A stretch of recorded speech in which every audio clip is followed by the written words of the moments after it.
మంత్రి నారా లోకేష్ ఆదేశాలతోనే తన ఇంటిపై దాడి చేశారని ఆరోపించారు మాజీ మంత్రి జోగి రమేష్. తనపై ఎటువంటి దాడి జరిగినా లోకేష్దే బాధ్యత అని చెప్పుకొచ్చారు. తన ఇంటిపై జరిగిన దాడి ప్రజాస్వామ్యంపై దాడి అని అన్నారు. తనను మట్టుబెట్టాలనే ఆలోచనే లేకపోతే దాడి ఎందుకు చేస్తారు అని ప్రశ్నించారు. 83 రోజులు జైల్లో పెట్టినా కడుపు చల్లబడలేదా చంద్రబాబు అని మండిపడ్డారు. ప్రేరేపిత కుట్రతోనే తన ఇంటిపై దాడి చేశారన్నారు. దాడి జరగ అవకాశం ఉందని ముందే పోలీసులకు సమాచారం ఇచ్చినా స్పందించలేదన్నారు.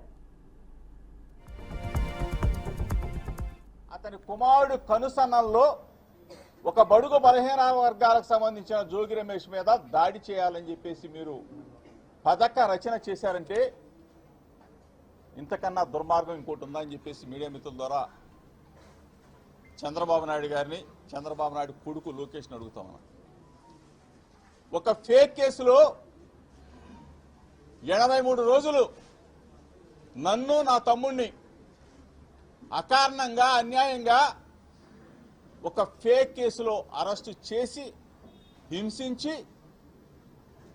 ఒక సామాన్య ఖైదీలాగా నేను 83 రోజులు మీరు చేసిన దుర్మార్గానికి శిక్ష అనుభవిస్తే ఇంకా మీ మనసు చల్లారలేదని అడుగుతున్నా చంద్రబాబు నాయుడిని, చంద్రబాబు నాయుడు కొడుకుని లోకేష్ని.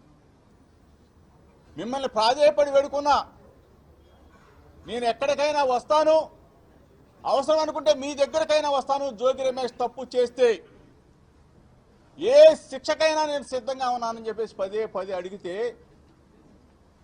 మీకు భార్య బిడ్డలు ఉన్నారు, రమ్మని చెప్పేసి ప్రాధేయపడి అడిగితే రాకపోగా నేను దుర్గ గుడికి వెళ్ళి దుర్గమ్మ సాక్షిగా ప్రమాణం చేస్తే సిబిఐ దర్యాప్తు కోరితే వెంటనే అరెస్టు చేసి 83 రోజులు నెల్లూరు జైలు, విజయవాడ జైలు, ఆఖరికి మదనపల్లి జైలు 3 జైలు తిప్పారే.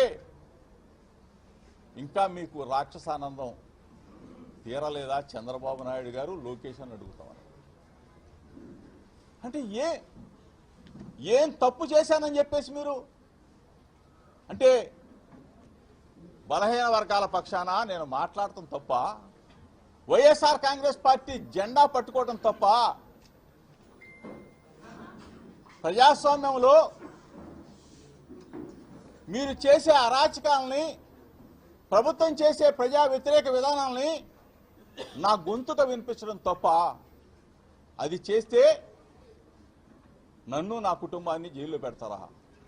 మొట్టమొదట 2 నెలలకే అకారణంగా, అన్యాయంగా అమెరికాలో ఇంజనీరింగ్ చేసి అక్కడ ఉద్యోగం చేస్తున్న నా కొడుకుని ఇక్కడికి ఎలక్షన్స్కి వస్తే అరెస్టు చేసి అకారణంగా 2 నెలల నుంచే మీరు ప్రభుత్వంలో అధికారంలోకి వచ్చే 2 నెలల నుంచే స్టార్ట్ చేశారే.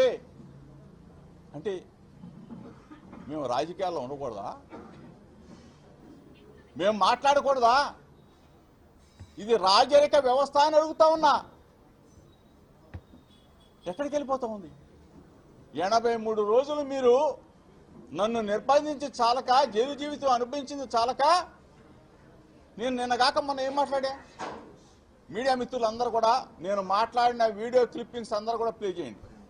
నేను అనకూడని మాట్లాడమని అన్నానా చంద్రబాబు నాయుడు కానీ, లోకేష్ కానీ? నేనేం మాట్లాడా?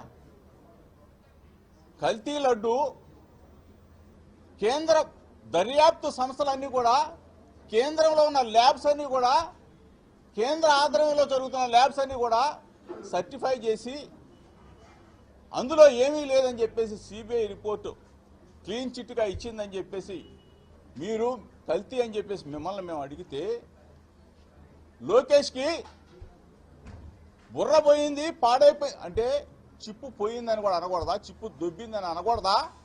పంజా సెంటర్, రాణి గారి తోట, సీతానగరం,